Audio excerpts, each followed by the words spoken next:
There we have it. We went over a professional Python developer setup. Now you must be asking yourself, there's so many things that I want to do. I want to optimize my code editors, my terminal to have a certain look and feel. I want to have different extensions. There's so many extensions and plugins that you can take. But the beauty is that what you want and what you like evolves over time.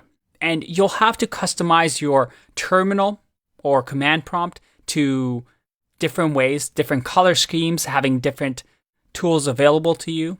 You might prefer the lightness of code editors and keep things simple without having all that weight of something like an IDE, PyCharm, that takes a bit of time to get used to.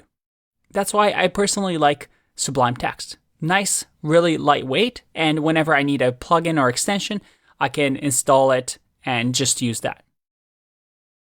Or you might prefer using Jupyter Notebooks, because it's a really great way to stay organized, take notes, and also run your small little code snippets, multiple code snippets in different cells. What you pick is up to you. My job was to show you the tools that are available and the tools that are being used by professional developers. But everybody's different. There's no right way, no right tool that is better than all the rest. So what I recommend is have your terminal or command prompt or PowerShell set up properly to your liking, and make sure that you get Jupyter Notebooks.